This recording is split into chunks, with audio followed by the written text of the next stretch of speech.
Le collier de fer lui mordait la gorge tandis qu'on la tirait de la cave. 7 ans d'obscurité, et maintenant la lumière des torches lui brûlait les yeux comme de l'acide. Une souillure sans loup ne mérite pas de respirer notre air, siffla sa belle-mère, en crachant sur le sol de terre battue. On la battit avec une verge de bouleau jusqu'à ce que son dos s'épanouisse de rouge, puis on l'enferma de nouveau. Car ce soir avait lieu le rituel d'accouplement, et le roi Alpha en personne allait parcourir leur terre. Une créature comme elle, disait-il, offenserait son nez royal, mais la jeune fille sans loup avait déjà pris sa décision. Elle regarderait, une seule fois, même si cela devait la tuer. Séraphina pressa sa joue contre la terre froide et écouta la meute célébrer au-dessus de sa tête. La cave sentait les pommes de terre pourries et son propre sang séché. Quelque part dans le noir, un rat détala sur le sol tassé, et elle ne tressaillit pas. Elle avait cessé de tressaillir à cause des rats quand elle avait 9 ans. Le même hiver où son père était mort, le même hiver où sa belle-mère avait prononcé pour la première fois le mot qui deviendrait son nom, sans loup. Elle avait maintenant 19 ans. Le mot avait creusé des sillons dans ses os. Au-dessus d'elle, le plancher grinçait sous des pieds qui dansaient. La meute de ronces noires était ivre d'hydromel épicé et d'anticipation. Elle pouvait sentir la fermentation douce et mielée même à travers les planches de chêne, même à travers le goût cuivré de sa propre lèvre fendue. Les sens des métamorphes étaient légendaires. Mais les sens de Séraphina s'étaient aiguisés dans la direction opposée. Pas vers l'extérieur, dans la forêt, mais vers l'intérieur, dans les fissures infimes de chaque pièce où on l'avait enfermée. Elle connaissait la cave comme une aveugle connaît ses propres mains, et c'est ainsi qu'elle connaissait l'existence de la planche mal fixée derrière les barils de conserve. Elle rampa maintenant vers elle, sa colonne vertébrale hurlant là où la verge de bouleau avait ouvert sa peau. Le collier frottait contre sa clavicule, un poids constant et sourd de fer froid gravé d'un sceau de meute, une tête de loup empalée sur une couronne. Sa belle-mère l'avait commandé quand Séraphina avait 12 ans et que sa première lune était venue et repartie sans transformation. Un rappel, avait dit Isolda en le fermant de ses propres mains pâles, pour que tu n'oublies jamais ce que tu n'es pas. Les doigts de Séraphina, fins comme des os d'oiseaux, parvinrent à libérer la planche. De l'air froid s'engouffra par l'ouverture, transportant des odeurs qu'elle ne s'autorisait presque jamais à désirer. La résine de pin, la fumée de bois, le souffle minéral de la rivière à 3 collines vers l'est. Et sous tout cela faible mais indubitable, la douceur verte particulière de la clairière où le rituel aurait lieu ce soir. Des baies de genévrier écrasées sous les pieds, des fleurs de ciguë brûlées dans les bûchers cérémoniels.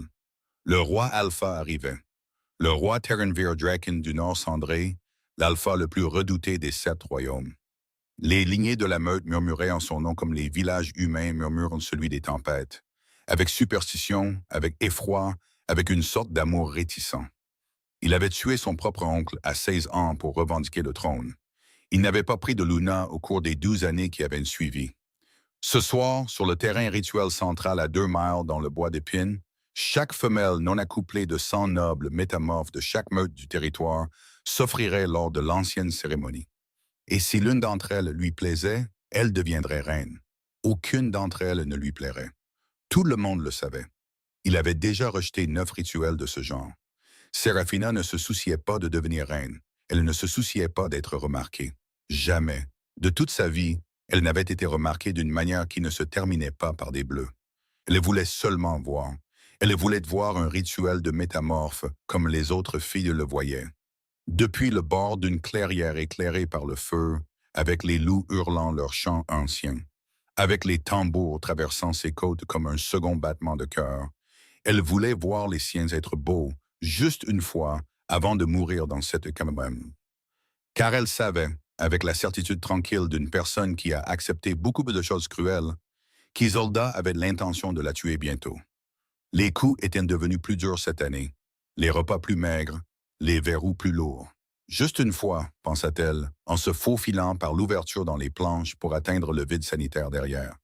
Laissez-moi le voir une fois. Elle émergea derrière le bûcher dans une nuit si froide qu'elle avait un goût de faim. La lune était énorme, une pièce d'un blanc d'os gonflé, suspendue bas au-dessus du bois d'épines. Son souffle formait un nuage devant son visage. Elle était pieds nus. Elle ne portait que la chemise grise qu'on lui avait laissée, déchirée à l'épaule, là où la verge avait traversé le tissu. Elle aurait dû avoir peur. Chaque instinct d'un métamorphe normal lui aurait hurlé de ne pas sortir, surtout ce soir. Avec un roi alpha dans les bois, une file sans loup avec un collier d'esclave ne devrait jamais quitter sa cave. Mais Séraphina n'avait pas de loup pour l'avertir. Elle n'avait que cette chose lente et têtue qui battait derrière ses côtes et refusait de mourir comme prévu. Elle se glissa entre les arbres. Derrière elle, le manoir flamboyait des lumières de la fête. Devant, le bois d'épines ouvrit sa gueule noire et l'avala tout entière. Elle se déplaçait dans les sous-bois comme un fantôme. Le collier de fer captait la lumière des étoiles. L'odeur de genévrier la tirait en avant comme une main dans le creux de son dos. Quelque part, au plus profond de la forêt, un tambour commença à battre. Les tambours devinrent plus forts à mesure qu'elle grimpait. Séraphina avait appris il y a longtemps à se déplacer sans laisser d'odeur. C'était plus une habitude de survie qu'une compétence. Elle mangeait si peu que son corps ne portait presque aucune odeur humaine. Et elle se frottait la peau de Gauthérie écrasée et de limon de rivière chaque fois qu'on l'autorisait à se baigner, ce qui n'était pas souvent. Ce soir, elle se roula dans une parcelle de mousse froide avant d'atteindre la dernière crête. Les nez des métamorphes étaient des miracles. Elle ne se faisait aucune illusion sur sa capacité à leur échapper complètement, mais elle pouvait se faire petite. Elle pouvait se fondre dans le bourdonnement de fond de la forêt. Elle rampa sur le ventre sur les 20 derniers mètres. La clairière du rituel s'ouvrit en contrebas comme une blessure de lumière. 100 torches entouraient un cercle de pierres levées, plus anciennes que n'importe quelle archive de meurtre. Des loups se déplaçaient parmi elles sous leurs deux formes. Des bêtes élancées aux yeux illuminés par le feu, et de grands métamorphes, fiers sous leur peau humaine, vêtus de fourrures de cérémonie. Les 7 meutes nobles des territoires du Nord étaient toutes représentées. Leurs couleurs étaient tressées sur des bannières qui claquaient au vent. Le cramoisi de ronces noires, l'ardoise de fer mousse, le blanc d'argentatin, le bronze de cendre tombe, le vert de creux parenté, le bleu de tempête creuse. Et tout au bout de la clairière, sur une estrade en chêne noir, la bannière du Nord cendré, un loup d'argent sur un fond d'obsidienne pure. Et en dessous, assis sur un trône sculpté de bois de cerf et d'os, le roi Alpha. Séraphina oublia comment respirer. Elle s'était attendue à de la cruauté. Tout le monde parlait de la cruauté de Taranvir Draken. Elle s'était attendue à des yeux froids, un visage de pierre, le genre d'immobilité meurtrière que sa belle-mère arborait au dîner. Ce à quoi elle ne s'était pas attendue, c'était le poids de sa présence. Même à cette distance, même aplatie contre la terre derrière un rideau de fougères, elle le sentait. Comme on sent un orage à des kilomètres, la pression qui change, les poils qui se hérissent le long des bras. Son aura déferlait sur la clairière en vagues lentes et invisibles. Chaque métamorphe présent, même les autres alphas, se tenait d'un demi-souffle plus bas qu'il ne l'aurait fait en toute autre compagnie. Leurs épaules étaient inclinées, leurs gorges étaient offertes. Ils n'avaient pas encore 30 ans. Ses cheveux étaient noirs comme la pierre de rivière et tombaient librement sur ses épaules. Ses yeux, elle pouvait les voir même à cette distance, car ils renvoyaient le feu comme ceux d'un loup. Ils étaient d'un or pâle et terrible. Il ne portait pas de couronne, il n'en avait pas besoin. Sa présence était la couronne, une corne retentit. 12 jeunes filles entrèrent dans la clairière. La gorge de Séraphina se serra. Elle en reconnut 2. La fille d'Isolda, Lyriane, marchait en 3e position. Svelte, aux cheveux d'argent, drapée du cramoisi de ronces noires avec les roses blanches de la meute épinglées à ses clavicules. Séraphina avait grandi en regardant Lyriane être louée pour chaque souffle qu'elle prenait. Elle regardait sa mère peigner les cheveux de Lyriane près du feu pendant que Séraphina frottait l'âtre. Elle l'avait vue se transformer pour la première fois à 14 ans. Une magnifique louve pâle qui se tenait dans la neige de la cour, tandis que toute la maisonnée pleurait de fierté. Lyriane s'avançait maintenant vers l'estrade, le menton haut. Elles étaient toutes certaines, de la manière dont on apprend aux femmes métamorphes de noble naissance à être certaines. Si le roi en choisissait une, ce serait elle. Le rituel commença. Séraphina n'en connaissait la forme que par des histoires entendues. Les jeunes filles devaient tourner 3 fois autour des pierres. Chacune devait s'arrêter devant le trône et dénouer ses cheveux, offrant l'odeur de sa louve. Le roi respirerait, le roi jugerait. Si aucune ne l'émouvait, il se lèverait, s'inclinerait avec une courtoisie froide et partirait. C'était arrivé 9 fois. Séraphina pressa son front contre la mousse humide et regarda. Les tambours roulaient sourdement. Les femmes marchaient. Leurs louves ondulaient juste sous leur peau. Chacune d'elles montrait sa créature, laissant sa première vue affleurer à la surface, et la clairière s'épaissit de leurs muscles. Une douzaine d'odeurs de métamorphes différentes, chaque signature aussi distincte qu'un visage. Séraphina inspira malgré elle, et quelque chose d'étrange se produisit. Sa poitrine lui fit mal. Pas de jalousie. Elle n'avait pas de place pour la jalousie. La jalousie était un luxe pour les gens qui espéraient encore. Elle souffrait d'un chagrin si vieux qu'elle avait oublié qu'il vivait en elle. Une partie d'elle, une petite partie silencieuse, avait toujours cru que si seulement elle pouvait se tenir dans un endroit comme celui-ci, parmi les siens, quelque chose se réveillerait. La louve que tous disaient qu'elle n'avait pas ouvrirait enfin un œil et la regarderait, et dirait enfin « Je suis désolé d'être en retard. Je suis là maintenant. » Les tambours tournaient. Aucune louve n'ouvrit les yeux. Séraphina était toujours Séraphina, toujours petite, toujours pieds nus, toujours enchaînée par son collier, toujours rien. Une seule larme glissa sur sa tempe et dans ses cheveux. Sur le trône, Antes-Moine, le roi Aoalfeu n'avait pas bougé pendant les 3 passages des jeunes filles. Son visage était taillé dans la même pierre que les anciens dieux. Puis, entre un battement de tambour et le suivant, sa tête tourna. Pas vers les jeunes filles, mais vers les arbres, vers elles. Taran Verdraken s'ennuyait depuis 9 ans. Il s'était ennuyé pendant 9 rituels. Il s'était ennuyé pendant 9 processions de filles de pedigree parfumées, dont les louves sentaient toutes la même chose pour lui. L'ambition polie à l'huile de rose, ennuyé par les conseils, les signatures de traités et la guerre prudente et sans fin d'un jeune roi entouré d'alphas plus âgés. Des alphas qui se souvenaient de lui enfant et lui en voulaient d'être un homme. Ennuyé d'une manière qui n'avait rien à voir avec l'agitation, mais tout à voir avec la faim lente et silencieuse d'un animal qui n'avait jamais, de sa vie, senti son âme sœur. Il avait presque cessé de croire qu'elle existait. On apprenait aux métamorphes depuis l'enfance que le lien était réel, que quelque part dans le monde, pour chaque loup, un autre loup marchait dont l'odeur les défrait. C'était le fondement de chaque lignée de meute, de chaque mariage royal, de chaque chanson folklorique chantée au-dessus des berceaux en hiver. Mais Taran Ver avait senti 10 000 loups dans sa vie. Des partenaires de combat, des filles du conseil, des veuves de guerre. Chaque odeur n'avait été pour lui qu'une variation du même accord plat. Agréable, sans intérêt, ce n'était pas ça. Il n'était venu au rituel de ce soir que parce que son conseil l'avait supplié. Il avait l'intention de partir avant que la lune n'atteigne son zénith. Puis le vent tourna. Il venait de la crête nord. Un fil si ténu qu'aucun autre loup dans la clairière ne le remarqua, car les jeunes filles du rituel inondaient l'air de leur propre parfum préparé, car les bûchers étaient épais de fumée de cigouille, car personne n'écoutait pour quelque chose de petit. Mais le loup de Taranvir, la créature qui avait dormi, maussade et en cage derrière ses côtes pendant 28 ans, se redressa. Et puis il se leva. Et puis il hurla si fort à l'intérieur des murs de son crâne qu'il faillit tomber du trône. L'odeur était, il ne pouvait pas la nommer. Il passerait le reste de sa vie à essayer de la nommer.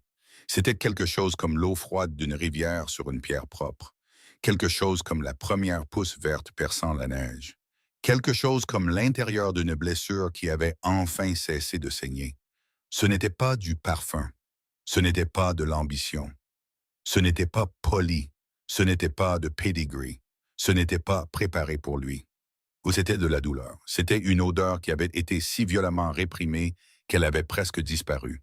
Et sous cette petitesse, en dessous, il y avait une note de quelque chose de si pur et de si juste que sa bouche s'emplit de cuivre et que ses mains s'engourdirent sur les bras du trône. « Mienne », dit son loup, pas d'une pensée, un verdict. « Mienne, mienne, mienne, mienne, mienne ». Les tambours battaient toujours. L'Irian de ronce noire venait d'atteindre le pied de l'estrade et levait les mains pour dénouer ses cheveux d'argent. Sa louve déferla vers lui en une vague maîtrisée de musc, d'huile de rose et de désirs prudents et coûteux. Taran Ver se leva. Les tambours s'arrêtèrent, Il n'avait pas eu l'intention de les faire arrêter. Son aura avait simplement changé. Chaque loup dans la clairière posa un genou à terre sans qu'on le lui ordonne. Même les autres alphas, même son propre bêta, Chiron, qui se tenait à sa droite depuis qu'ils étaient enfants, et qui le regardait maintenant avec un choc manifeste. « Sire, commença Chiron. Terrenvar ne l'entendit pas. Il descendit de l'estrade. Il passa devant l'Irian de Ronce-Noire comme si elle était une pierre dans une rivière. Il passa devant le cercle des jeunes filles, devant des pierres levées, devant des torches. Ses bottes ne faisaient pas de bruit. Ses yeux d'or étaient devenus presque blancs. Au bord de la clairière, il s'arrêta. Et puis, d'une voix qui ne ressemblait pas à celle d'un roi, qui ressemblait à celle d'un homme se réveillant d'un cauchemar dans lequel il ne savait pas être piégé, il dit « Sors ». La forêt devint silencieuse. Sur la crête, Séraphina avait déjà commencé à reculer. Elle avait vu sa tête tourner. Elle l'avait vu se lever. Elle avait compris, avec la clarté vive et pratique de la proie, qu'elle avait été prise. Elle n'avait pas compris comment ni pourquoi, mais elle avait été une proie assez longtemps pour savoir que le pourquoi n'avait jamais d'importance. Ses pieds nus glissèrent sur les feuilles mouillées. « Je peux t'entendre, » dit le roi. Sa voix n'était pas forte, elle n'en avait pas besoin. Elle se déplaçait à travers les arbres comme un ordre d'alpha se déplace dans le sang. « J'entends ton cœur. Je te trouverai dans 1 minute ou dans 1 heure. Sors maintenant, et personne ne te fera de mal. » Séraphina rit. Elle ne voulait pas. C'était un son terrible, petit, brisé. Il sortit d'elle comme le sang sort d'une coupure profonde, sans permission. Personne ne te fera de mal. On lui avait fait du mal tous les jours de sa vie, mais elle avait aussi, réalisa-t-elle, été prise. Vraiment prise. D'une manière que les verrous de sa belle-mère ne l'avaient jamais prise. Car la voix de cet homme avait une attraction en elle. Quelque chose à la base de sa colonne vertébrale qui essayait de la faire avancer, que son esprit soit d'accord ou non. Elle ferma les yeux. Elle sortit de derrière les fougères. Chaque loup dans la clairière se tourna pour la regarder, et pour la première fois de sa vie, Séraphina comprit ce que cela faisait d'être vue. C'était pire que d'être battue. Être battue était privé. Ceci était 100 paires d'yeux de métamorphes, ambre, gris, vert et or, la cataloguant en un seul souffle. La chemise grise déchirée, les pieds nus et ensanglantés, les marques de la verge de bouleau s'enroulant sur ses épaules comme une écriture, le collier de fer gravé du sceau de Ronce-Noire. Oh oui, ils virent cela. Chaque alpha dans la clairière le vit, et un grognement bas et étrange parcourut la foule. Un collier d'esclave sur une fille lors d'un rituel royal. Séraphina garda les yeux fixés au sol. Elle avait appris à l'âge de 8 ans que croiser le regard d'un métamorphe était le moyen de se faire briser le visage. Alors, elle ne vit pas l'expression du roi changer. Elle l'entendit seulement. Elle entendit le son aigu et animal qui sortit de lui quand son regard voyagea de ses pieds à sa gorge et trouva le fer. Un son qu'aucun roi n'était censé faire en public. Un son contenant du chagrin. « Qui ?» dit doucement Terrenvar. « Qui lui a mis ça ?» Personne ne répondit. Le silence s'étira. Séraphina pouvait sentir Isolda quelque part dans la foule. Elle connaissait l'odeur de sa belle-mère comme un chien connaît l'odeur de celui qui le bat. Instinctivement, viscéralement, au creux de l'estomac. Isolda était absolument immobile. Lyrian, à côté d'elle, avait pris la couleur du lait tourné. « J'ai demandé », dit le roi Alpha. Et maintenant, sa voix avait changé. Maintenant, c'était la voix dont parlaient les histoires, la voix qui avait tué son oncle à 16 ans, la voix qui faisait s'agenouiller les alphas plus âgés sans qu'ils en aient décidé ainsi. Qui lui a mis ça? Monseigneur, c'était Isolda. Elle s'avança le menton haut, car Isolda n'avait jamais de sa vie compris quand il fallait avoir peur. Elle était belle à la lumière des torches, drapée de cramoisie, ses cheveux argentés tressés de roses blanches. Elle ressemblait à ce qu'elle était, une noble dame d'une meute fière, la veuve d'un bêta respecté, la mère d'une jeune fille à qui l'on avait promis un trône.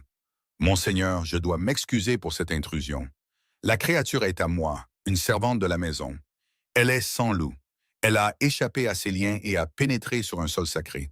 Je vais l'emmener immédiatement et m'occuper d'elle très sévèrement. » Sans loup, le mot sortit de la bouche de Terrenvar comme une lame tirée lentement de son fourreau. « Oui, monseigneur. » Isolda risqua un petit sourire prudent. Un défaut de naissance. Nous l'avons gardé par pitié. Son père était le frère de mon défunt mari. Il aurait été cruel de la laisser mourir de faim. Mais elle n'a pas sa place dans un rituel de vrai loup, et je... Taisez-vous, dit le roi. La bouche d'Isolda se referma d'un coup sec. Ses dents claquèrent de manière audible. C'était un ordre direct, sans filtre. Le genre qui utilise le lien lui-même comme une laisse. Chaque loup a porté le senti. Les épaules d'Isolda se courbèrent vers l'intérieur contre sa volonté. Taranvir ne l'avait pas regardée une seule fois. Il regardait Séraphina. Il avait franchi la distance qui les séparait sans qu'elle s'en aperçoive. Il se tenait maintenant à 1 mètre d'elle, assez près pour qu'elle sente la chaleur de son corps, assez près pour que ses poumons s'inondent de son odeur. Fumé, et quelque chose en dessous, de plus sombre et de plus doux, qui fit plier ses genoux. Elle se rattrapa contre un tronc d'arbre. Sa paume laissa une traînée de sang sur l'écorce. « Regarde-moi, dit-il. » Ce n'était pas un ordre. Sa voix était devenue douce, presque prudente, comme s'il comprenait, d'une manière ou d'une autre, déjà, dans la première minute de leur rencontre, que les ordres n'étaient pas le bon langage pour son corps. Séraphina ne leva pas les yeux. Elle ne pouvait pas. « S'il te plaît, dit le roi Alpha du Nord cendré. » Jamais, en 19 ans, elle n'avait entendu quelqu'un lui dire ce mot. Elle leva les yeux. Le visage de Taranvar fit quelque chose dont elle se souviendrait chaque jour pour le reste de sa vie. Quelque chose à l'intérieur se fissura. Une fissure infime dans toute cette pierre royale. Et ce qui s'en échappa n'était ni la rage ni la pitié, mais une sorte de reconnaissance stupéfaite, dévastée. Comme s'il était entré dans une pièce qu'il cherchait depuis sa naissance et y avait trouvé un enfant dormant sur le sol, négligé, qui l'attendait. Sa main se leva, Séraphina tressaillit. C'était automatique, c'était la mémoire musculaire. Une main levée signifiait un coup. Son corps tout entier sursauta sur le côté avant que son esprit ne puisse l'arrêter. Et elle entendit, vaguement, un son traverser la clairière. Une inspiration collective de sang loup qui venait de voir une fille affamée tressaillir devant le roi. Taranvar se figea, la main en l'air, puis, très lentement, il l'abaissa.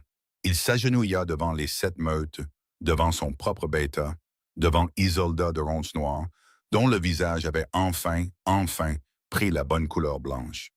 Le roi Alpha du Nord cendré posa un genou dans la mousse humide devant une file sans loup, enchaînée par son collier.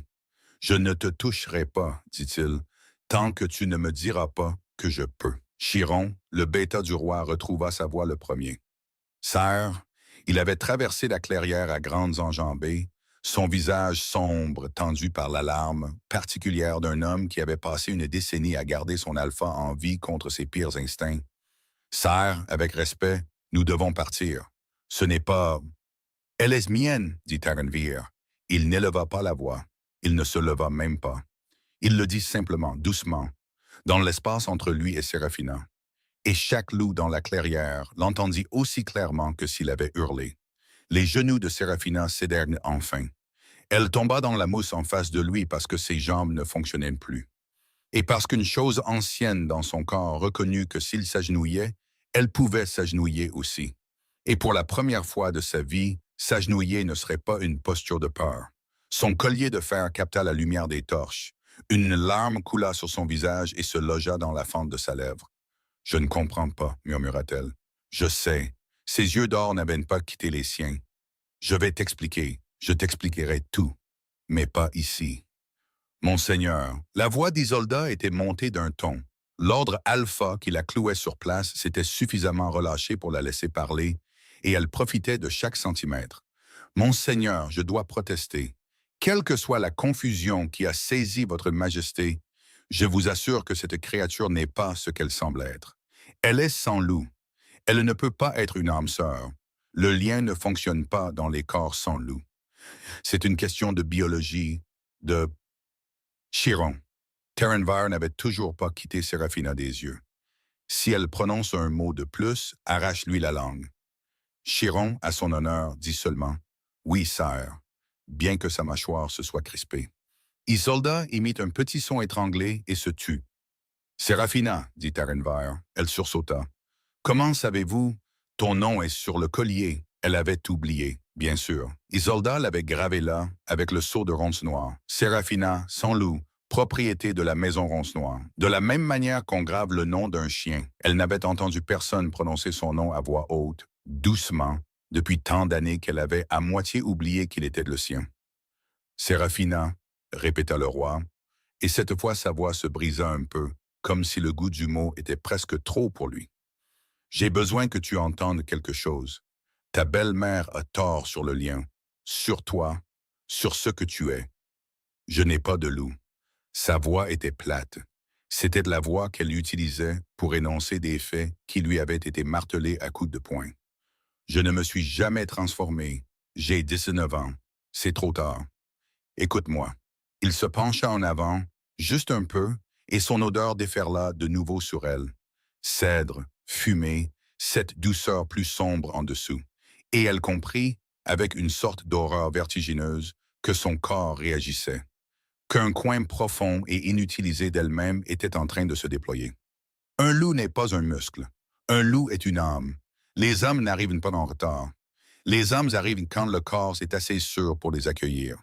Séraphina le dévisagea. « Vous pensez, dit-elle lentement, que je ne me suis pas transformé parce que je n'étais pas en sécurité. Je pense, dit-il, que ta louve attendait. » Elle rit de nouveau, du même rire brisé qu'auparavant. Mais celui-ci avait quelque chose qui se fissurait à l'intérieur. Quelque chose qui n'était ni la rage ni le chagrin, mais une troisième chose. Une chose qui ressemblait horriblement à de l'espoir. Et l'espoir était la substance la plus dangereuse qu'elle ait jamais rencontrée. L'espoir était la première chose que sa belle-mère lui avait brisée. « Je ne vous crois pas, murmura-t-elle. Ce n'est pas grave. » Sa voix était si douce que ça faisait mal. « J'ai le temps, j'ai le reste de ma vie. » Il tourna alors la tête, enfin, et regarda Chiron. « Coupe le collier. » Chiron avait déjà une lame à la main. Il se déplaça avec précaution. C'était un homme grand, aux larges épaules, avec des yeux bienveillants et des mains de guerrier. Il ne toucha pas la peau de Séraphina en glissant le plat du couteau sous le fer et en brisant la serrure. Le collier tomba dans la mousse avec un son sourd et final. La main de Séraphina vola à sa gorge. Ses doigts trouvèrent une peau nue. À vif, oui. Cicatrisée, oui. Mais nue, elle n'avait pas touché sa propre gorge libre depuis l'âge de 12 ans. Elle se mit à pleurer. Pas joliment, pas silencieusement. Elle pleura comme un corps pleure quand il a retenu quelque chose pendant 7 ans. De grands sanglots convulsifs qui vidèrent ses poumons et la pliaient en avant jusqu'à ce que son front touche presque le genou du roi. Terenvir ne bougea pas. Il garda les mains le long du corps, il tint la promesse qu'il avait faite. Il resta simplement agenouillé là, un mètre de mousse humide entre eux, et la laissa pleurer jusqu'à ce que son corps se souvienne comment faire. Quand elle releva enfin la tête, la clairière s'était vidée de son rituel. Les jeunes filles avaient été renvoyées. Les tambours s'étaient tus. Seuls les 7 alphas restaient, ainsi que la garde royale, et Isolda et Lyrian de Ronce-Noire, toutes deux maintenant à genoux dans la poussière. Terenvir offrit sa main à Séraphina, paume vers le haut. « Puis-je » demanda-t-il. Elle regarda sa main un long moment. Puis, tremblante, elle posa ses doigts sur les siens. Ils chevauchèrent jusqu'au manoir de Ronce-Noire à l'aube. Séraphina était assise devant Terenvir sur son cheval. C'était un énorme destrier noir avec des rubans rouges tressés dans sa crinière. Elle n'avait jamais monté de sa vie, et chaque loup de la garde royale avait tacitement convenu qu'elle ne devait pas quitter le champ de vision du roi jusqu'à nouvel ordre. Son manteau était enroulé autour d'elle. Il sentait son odeur. Ses pieds nus pendaient au-dessus des étriers. Il avait enlevé ses propres bottes et ne l'avait pas laissé les refuser. Le cuir était trop grand. Elle n'arrêtait pas de basculer sur le côté contre sa poitrine chaque fois que le cheval bougeait, et chaque fois, son bras se resserrait autour de sa taille d'une manière qu'elle pourrait un jour, des années plus tard, qualifier de tendre. Pour l'instant, elle savait seulement que ça ne faisait pas mal. C'était déjà plus qu'elle ne pouvait l'exprimer avec des mots. Ils atteignirent le manoir dans la faible lumière grise. Isolda et Lyrian avaient été amenés en avant sous bonne garde. Elle se tenait maintenant dans la cour où Séraphina avait passé la plus grande partie de son enfance à transporter de l'eau et à frotter les pierres. Lyrian pleurait ouvertement. Isolda, non. La colonne vertébrale d'Isolda était toujours droite, bien que ses mains tremblassent à ses côtés. Terenvar descendit le premier. Il aida lui-même Seraphina à descendre. Il la posa sur ses propres pieds nus dans la cour où elle avait été battue, encore et encore, pendant 19 ans, et il garda une main dans le creux de son dos, comme s'il comprenait que le sol de cet endroit pouvait encore la blesser sans lever le petit doigt. « Ouvrez la maison », dit-il à un garde. Ils ouvrirent la maison. Ils la parcoururent pièce par pièce, et ce que la garde royale trouva, ils le consignèrent. La cave avec le sang sur le plancher, la verge de bouleau avec la peau de Seraphina encore dessus. Le grand livre sur le bureau d'Isolda, dans lequel elle avait documenté, avec l'écriture soignée d'une noble, chaque repas refusé, chaque coup administré. Chaque année où le salaire de Seraphina avait été déduit de la dette de son entretien, 7 ans de cruauté soigneusement catalogués. Isolda avait tenu des registres.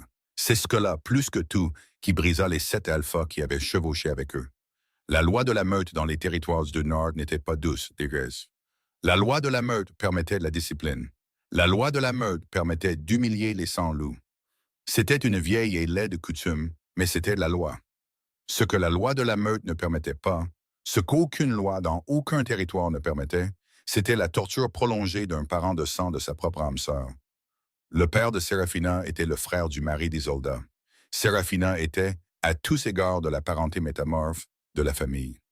Quand le grand livre fut lu à haute voix dans la grande salle du manoir de Roncenoir, l'alpha de gueule de fer, un homme à la barbe grise qui avait connu le père de Seraphina dans sa jeunesse, tourna son visage vers le mur et pleura.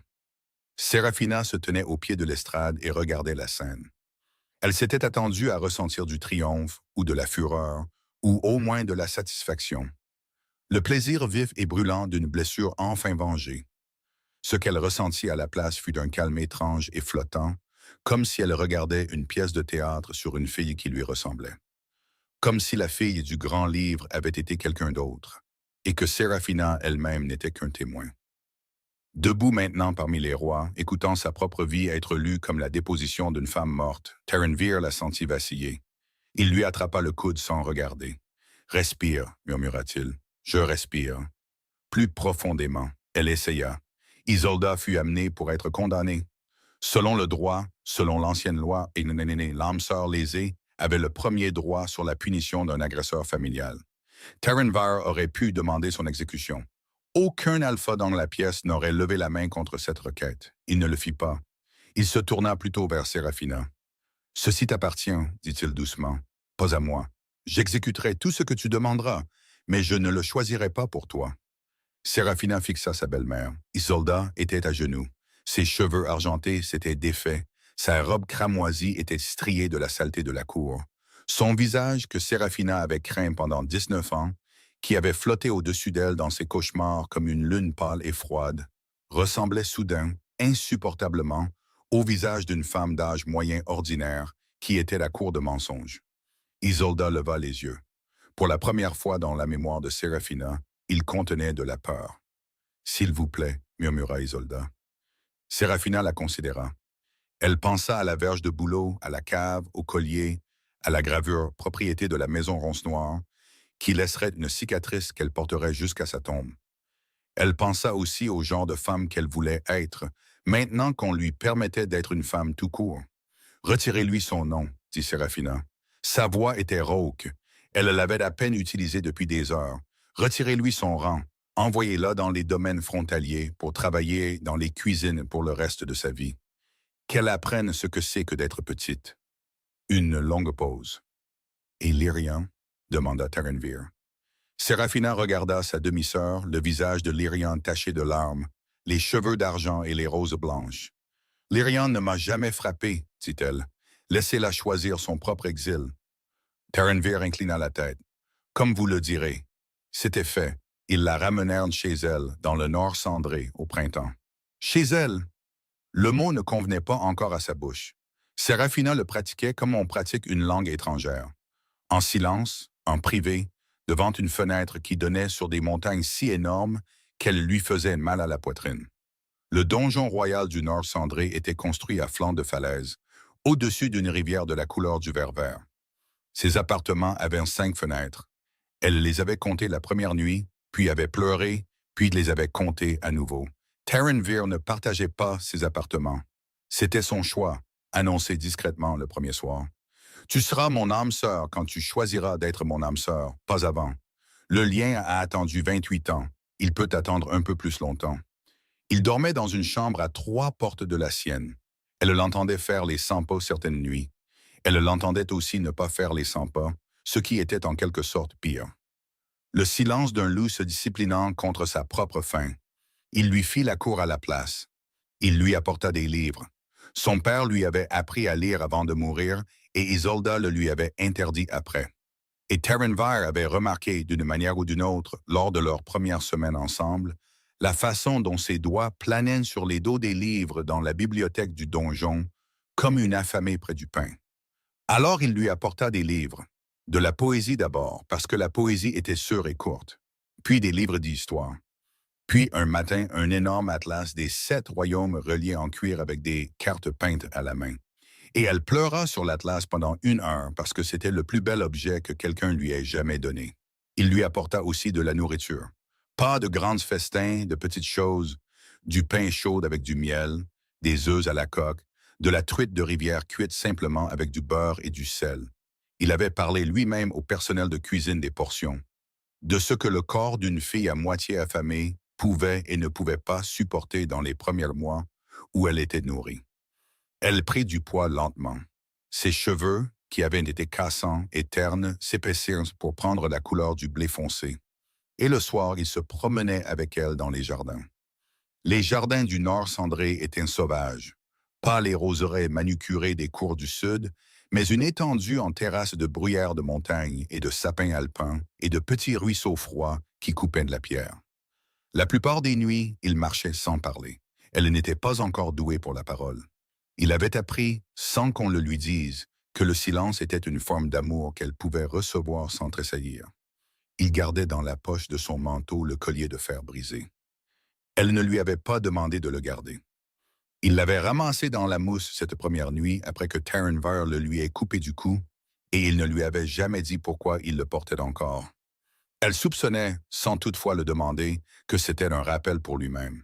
Et pour tout loup de son royaume qui pourrait un jour oublier que la reine du Nord cendré avait été une esclave, et que son roi avait été l'imbécile qui ne l'avait pas trouvé à temps.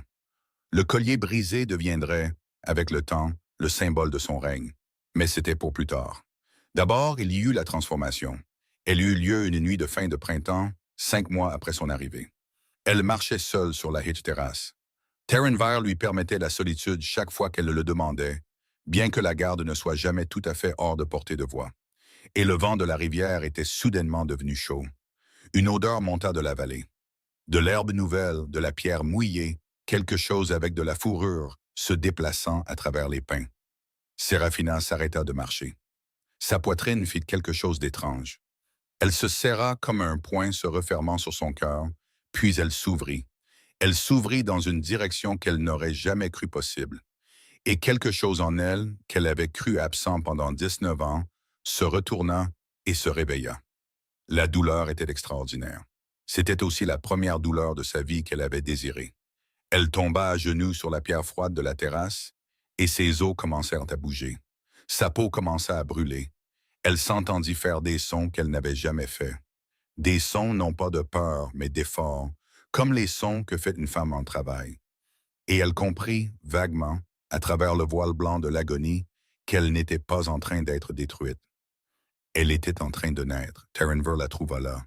Il avait dû le sentir à travers le lien. Il arriva en courant, pieds nus, sa chemise délacée. Il ne la toucha pas car il l'avait promis. Mais il s'agenouilla devant elle, posa son front contre le sien et respira avec elle, inspirant et expirant. De la même manière qu'un loup respire avec son compagnon de meute lors d'une naissance difficile. Quand ce fut terminé, une petite louve gisait sur les pierres de la terrasse. Elle était d'un or sombre, de la couleur du miel clair. Elle était mince, encore trop mince, même avec les mois de nourriture. Et ses yeux, quand elle les ouvrit, étaient les yeux de Séraphina, calmes, épuisés, étonnés d'être en vie.